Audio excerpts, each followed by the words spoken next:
Buenas, estamos aquí en Verifi Poker y vamos a aprender cómo gestionar los tamaños de apuesta y definir los tipos de jugador a los que nos enfrentamos.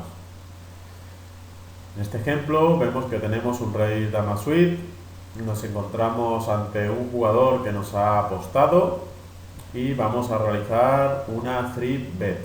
En este ejemplo nuestro jugador hace raise y queremos ver qué tamaño de apuesta es el que realiza. Pues bien, vamos hacia abajo, hacia la zona de la estrategia. Vemos que este es el movimiento que realiza nuestro jugador. Y si bajamos, encontramos el esquema de otras situaciones. Y debajo de este encontramos el esquema de tamaño de apuestas y más abajo tipo de jugador. Pues bien, estamos en tamaño de apuestas y vemos que al igual que en los movimientos es un diagrama y una estructura similar, es decir, encontramos anclajes y movimientos y se anclan en diferentes niveles.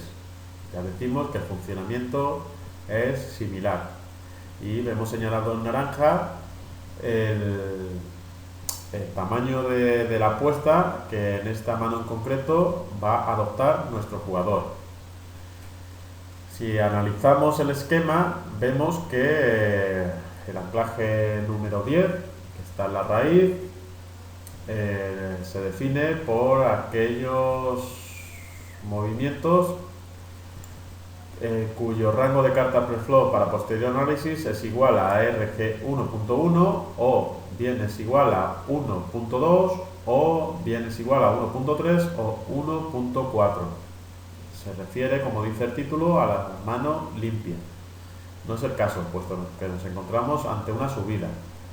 Siguiente, el 20, sería para rango cartas preflop para posterior análisis igual a RG.2.1 y el siguiente, 30, se refiere a las manos subidas, es decir, rango cartas preflop para posterior análisis igual a 3 RG.3.1 o RG.4.1 o RG.5.1.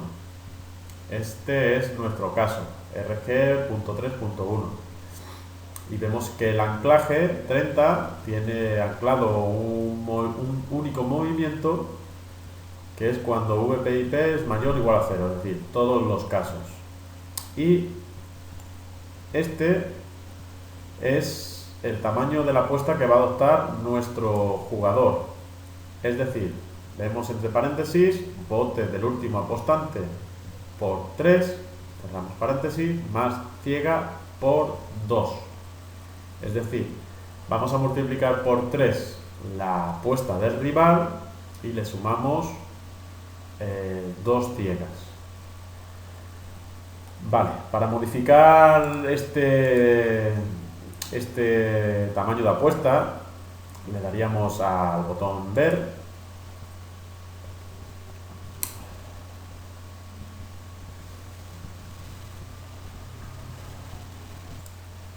y una vez nos carga el programa vemos que en el panel de control encontramos ese movimiento del tamaño de apuesta, que es igual que cuando añadimos, modificamos un movimiento, con la única diferencia que en el campo acción, en vez de insertar el movimiento que va a realizar nuestro jugador, es decir, o bien que nuestro jugador haga check, raise, call o fold, pues aquí añadimos el tamaño de la apuesta, que va a consistir en una combinación de variables y de numerales.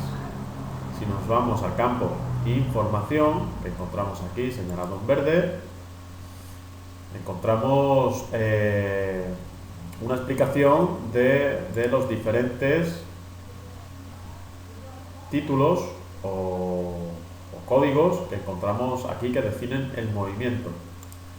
Si vamos al botón código, nos dice que este campo define el prefijo del movimiento y es diferente dependiendo de la calle y el módulo en el que nos encontramos. Así, los diferentes codes que podemos encontrar son los siguientes.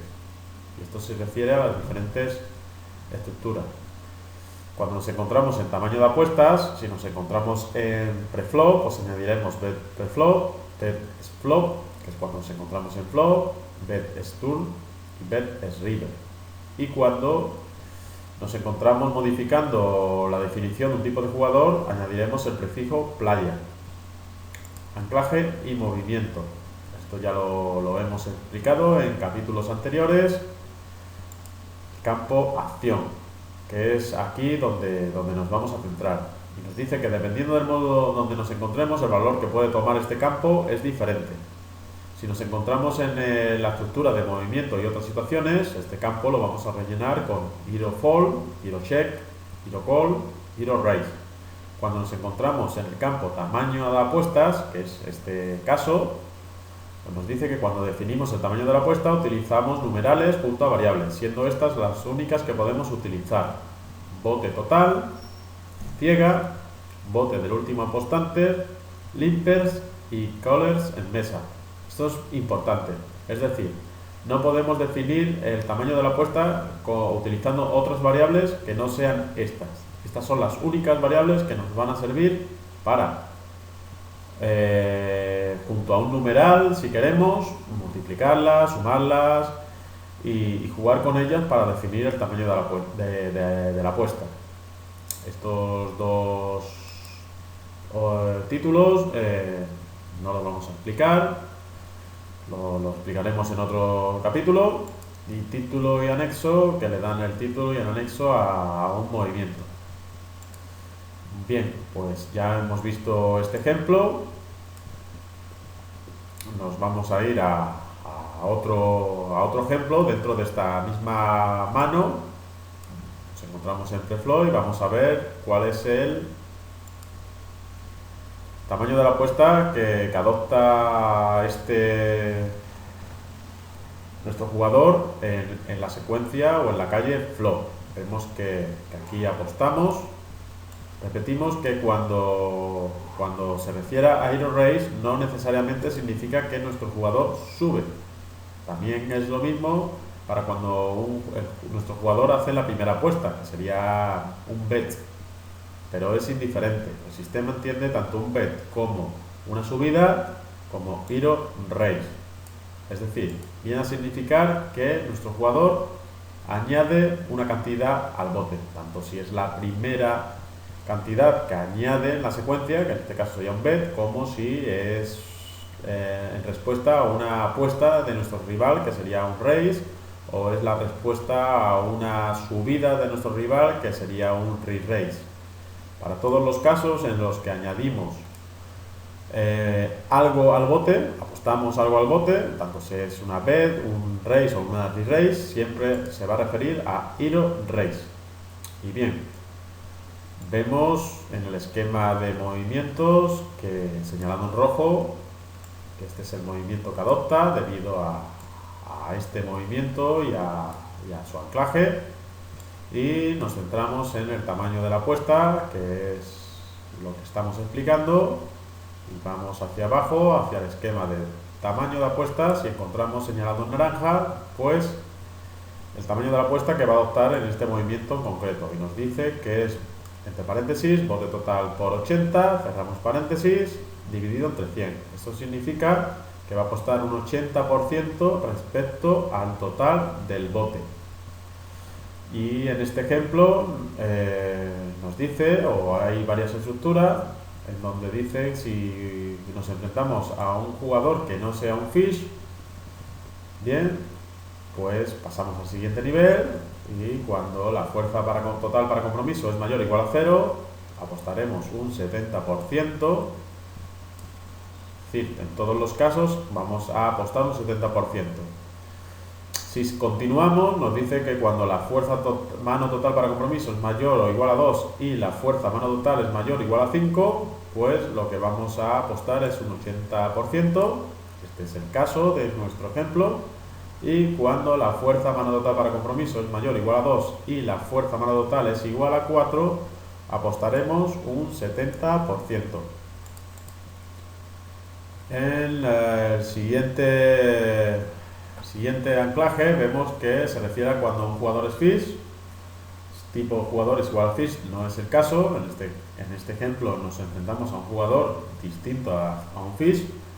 Y este tercer campo que nos dice que nos enfrentamos a una subida, que es cuando proporción es mayor o igual a 0,3 o proporción es menor o igual a 0,3 y proporción es mayor que 0. Cuando nos encontramos en un ejemplo como este, en donde hablamos primero, siempre la variable proporción va a ser 0. Será diferente a 0 cuando el rival nos haya hecho algún tipo de apuesta. Y bien, esta es la explicación de cómo definir los tamaños de apuesta. Ahora vamos a seguir con el esquema que define el tipo de jugador al que nos enfrentamos. Al igual que en movimientos y en tamaño de apuestas, vamos a administrar a través del panel de control. Y en este ejemplo en concreto, vamos a ver a qué jugador nos enfrentamos. Si vamos al esquema que define el tipo de jugador, que lo encontramos abajo del todo, en color azul, vemos que en este ejemplo en concreto, nuestro jugador es estándar. Aquí en esta estrategia solamente definimos dos tipos de jugadores, el estándar y el fish. El estándar por defecto va a ser todo jugador. Como vemos aquí, nos dice que cuando VPIP es mayor o igual a 0, nuestro jugador es estándar. Pero el sistema sigue corriendo hacia abajo. Y si se dan alguna de estas circunstancias, pues eso anularía la anterior, puesto que, como vemos, están en el mismo nivel. Y vemos aquí que el siguiente movimiento nos dice que cuando el VPIP es mayor o igual a 38, nuestro jugador es un fish, o cuando el VPIP es mayor o igual a 33 y las manos que tenemos de ese rival son menos o igual a 50, también es un jugador fish. En este ejemplo pulsamos sobre el botón ver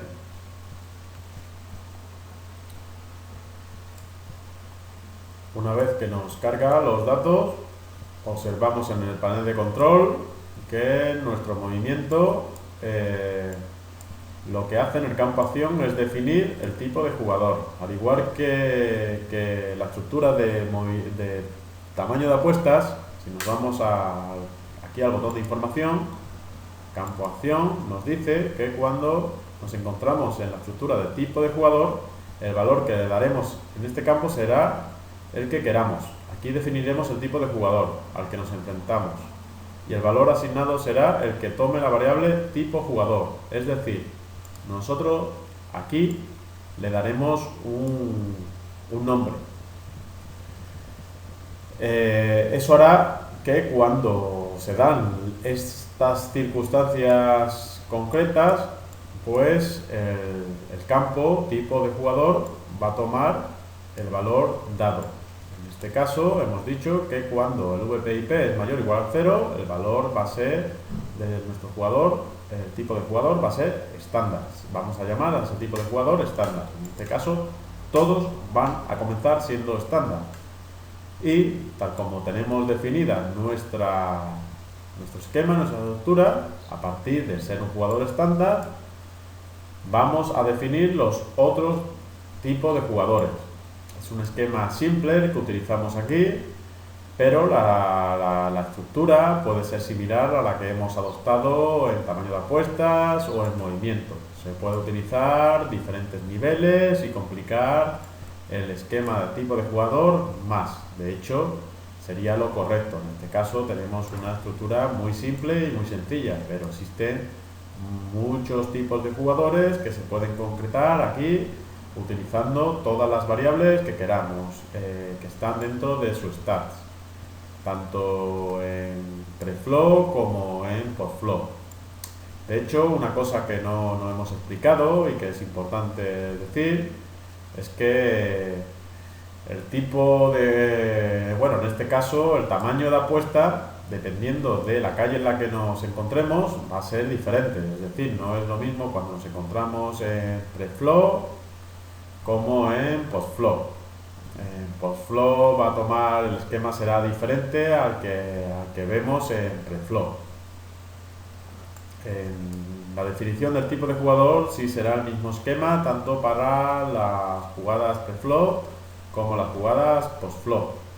Y el esquema que encontramos de movimientos o otras situaciones sí será diferente dependiendo de la calle en la que nos encontremos. Es decir, será diferente el esquema cuando nos encontremos en la situación RG 1.1, en la RG 1.2, como en la RG 3.1, si nos encontramos en flow, o si nos encontramos en turn, o bien en river. Es decir, en cada una de estas calles o situaciones, el esquema movimiento será diferente. En preflow, el campo de tamaño de apuestas será diferente a la estructura que veamos en el tamaño de apuesta en situaciones post-flop, y la estructura de tipo de jugador sí será la misma en todas las situaciones. Y bueno, finalizamos este capítulo. Esperamos que os haya podido quedar más claro. Si no, podréis ver más ejemplos en donde poco a poco os quedará todo esto más definido y más entendible.